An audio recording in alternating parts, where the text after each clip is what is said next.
అందరికీ కూడా ధన్యవాదాలతో మీరు ఈ మాటలు విన్న తర్వాత ఆ ప్లేట్ దగ్గరికి వెళ్ళు. హరే కృష్ణ. స్వస్తి. ఒక్క 5 నిమిషాలు కూర్చోండి. 5 నిమిషాలు ఇంతసేపు కూర్చున్నారు, ఒక 5 నిమిషాలు కూర్చోండి. ముఖ్యంగా ఇక్కడ ఒక మహాదాత కేవి సుబ్బారెడ్డి గారు కర్నూలులో జిల్లాలో ఏది జరిగినా అడగక ముందే నేనే చేస్తానని ముందుకు వస్తాడు. ఇలాంటి పల్లెటూరికి కూడా మేము వెళ్తే ఆయన కూడా అన్నగారు చేశాక ఒక్కటే కాదు కర్నూలు జిల్లాలోనే చేస్తున్నాడు. అటువంటి వారి ఒక 2 నిమిషాల ప్రసంగం వినండి. చూడండి, కార్యక్రమం జరగాలంటే కల్పన ఉంటే సరిపోదుగా. 1000 మందికి భోజనాలు పెట్టాలి అని నేను అనుకున్నాను. అయిపోతుందా? ఒక్కొక్కరు చెయ్యి వేస్తే అలా వేసిన వాళ్ళ పెద్ద చెయ్యి. I'm very happy to see you sir. అందరికీ నమస్కారం. నా గురించి ఏం చెప్పుకోదలుచుకోలేదు. ఒక చిన్న కథ స్వామి చెప్పిన దాంట్లో నుంచే. మా అన్న రాంభూపాల్ రెడ్డి గారి లాంటి ఆయనకు పెద్ద మామిడి తోట ఉంది. మొట్టమొదటి మామిడి పండ్లు వచ్చాయి. కానీ ఆయనకు ఒక 10 కిలోమీటర్ల 10 మైళ్ళ దూరంలో ఉన్నటువంటి కృష్ణుని టెంపుల్కి వెళ్ళడానికి ఆయనకు వీలు కాలేదు. అలాంటప్పుడు మరి రాధా మనోహర్ దాస్ లాంటి ఓ భక్తుడు ప్రతిరోజు నిత్యం అక్కడి నుంచి ఆ టెంపుల్కి వెళ్తూ ఉంటాడు. ఆయనకు ఒక డజన్ పళ్ళిచ్చి స్వామి కృష్ణునికి సమర్పించిరండి అని చెప్పారు. కానీ కృష్ణుని మాయ ఎలా ఉంటుందో అందరికీ తెలుసు. ఎన్నడూ ఏమీ తినని రాధా మనోహర్ దాస్ గారికి కూడా భయంకరంగా ఆకలి మొదలైంది.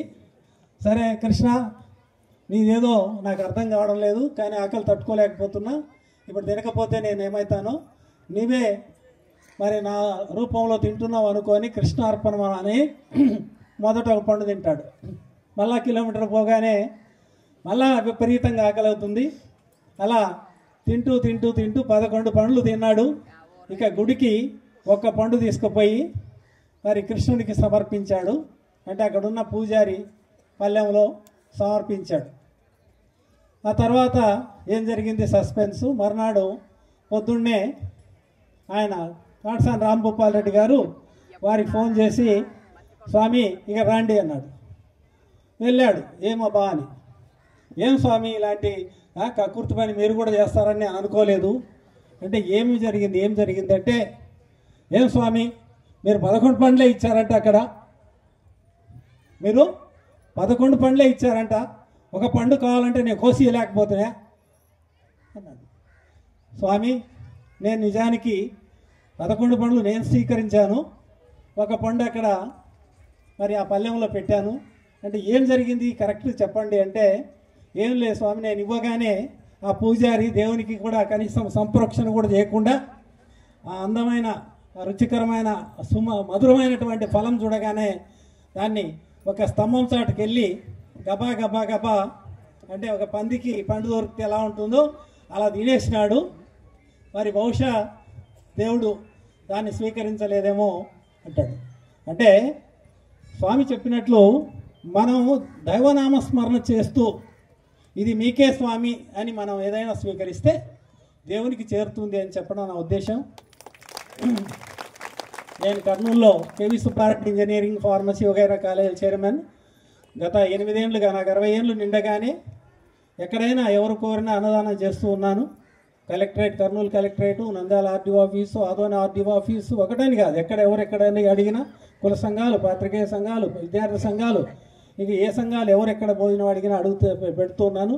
శివాడిను నేను మొదటిసారి చూశాను కాబట్టి అదే చెప్పాను. మొదటిసారి కాబట్టి నాకు తెలియదు కాబట్టి మీ ఊరే చూడలేదు కాబట్టి మీకు ఒక స్థాయిలోనే నేను సాయం చేస్తానని చెప్పి చేయడం కాదు. ఎమ్మటే నేను ఎవరికి చెప్పినా కూడా ఎమ్మటే ఫోన్పేలో కొట్టేస్తాను తప్ప మరి రాండి మళ్ళీ రాండి అనేది లేదు. సో భవిష్యత్తులో నేను మీ ఊరితో శివాడినతో కలిసి ప్రయాణం చేయడానికి చాలా సంతోషంగా ఉంది. రాధా మనోహర్ దాస్ గారు అయితేనే మిగతా పెద్దలందరికీ మరి శిరస్సు వంచి నమస్కరిస్తూ మీలాంటి గొప్పవారిని మరి లేటుగా ఎందుకు వచ్చానో కూడా ఒక మాట చెప్పాలి. అక్కడ బ్రహ్మానందం గారు వచ్చిన్నారు కర్నూలులో మాకు అతిథిగా. మరి బ్రహ్మానందం ముఖ్యమా ఇక్కడ ఈ ఆనందం ముఖ్యమా అంటే ఈ ఆనందమే ముఖ్యము. అందుకే ఆయన సగంలోనే వదిలేసి ఆయనతో కేవలం ఒక 20 నిమిషాలు మాత్రమే ఉండి మరి ఈ ఆనందం కోసం ఇక్కడికి వచ్చాను. సో నా ఆలస్యానికి కారణం చెప్పాను, మన్నించండి. Thank you very much. కాదండి, అక్కడ బ్రహ్మానందం, ఇక్కడ పరమానందం కదా. జీవితంలో మనకి రెండూ కావాలి. త్యాగరాజ స్వామి చెప్పినట్లుగా చాలా సంతోషం. ఈ నాకు ఏమనిపించిందంటే మనసులో ఇటువంటి హృదయం కలిగినటువంటి వదాన్యులు అన్నదానం. ఇప్పుడు ఇందాక మా స్వామి చెప్పారు, అన్నం అప్పుడే అరుగును. ఇంకోటి ఏంటి చెప్పారు? అన్నం అరుగుతుంది, చీర చెరుగుతుంది. కాబట్టి అరగనిది చిరగనిది చెయ్యాలి. అది జ్ఞానదానం. నా కోరిక ఏమిటంటే ఇక్కడుండే అందరి పెద్దలకి, ఇప్పుడు ఇది శివాలయం, గోడలన్నీ అలా రంగులతో ఉన్నాయి, ఒక్క శ్లోకం కూడా లేదు. మొన్న నంద్యాల వెళ్తే రామాలయం అది కూడా అట్లే ఉంది. వాళ్ళు ఏవో కవర్లో పెట్టి డబ్బులు ఇవ్వబోయారు. ఈ కాగితాలు నాకు వద్దు, ఈ కాగితాలు మీరు వాడి రామాయణంలో ముఖ్య శ్లోకాలు చెప్తాను, వాటిని ఫ్లెక్సీలుగా కట్టి నాకు ఫోటో పెట్టండి అని చెప్పారు. ఇదే మీ అందరికీ రిక్వెస్ట్ చేస్తున్నానండి.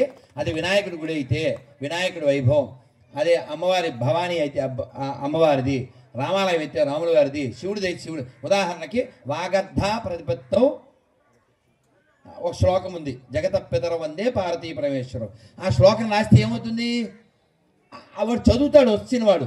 అలాగే వినాయకుడి ముందు శుక్లాంబరధరం విష్ణు, అలాగా శ్లోకం రాయడంతో పాటు భగవద్గీతలో ముఖ్య శ్లోకాలు 1, 2, 3, 5 ఫ్లెక్సీల్లో దాని అర్థంతో సహా వేస్తే మనస్సు నియంత్రణ కోల్పోయిన వాడికి ఓహో కష్టాన్ని తట్టుకోమని కృష్ణుడు నేర్పిస్తున్నాడు అని వాడి హృదయానికి జ్ఞానం వస్తుంది. మనం ఈ జ్ఞానాన్ని పంచడం లేదు కాబట్టి ఎవరో అజ్ఞానం పంచుతున్నారు, పెంచుతున్నారు, ధర్మానికి విఘాతం కలిగిస్తున్నారు. కాబట్టి ఈ జ్ఞానం కూడా మీరు అన్నదానం చేస్తున్నారు. I'm very happy sir.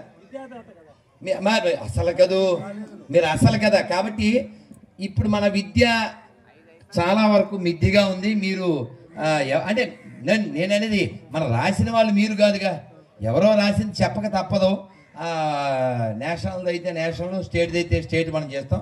కానీ సంస్కారాలు పెంచాలి. ఇందాక ఒక తల్లి చెప్పారు కదా, ఈ ఓల్డేజ్ హోమ్స్ పెరగకుండా.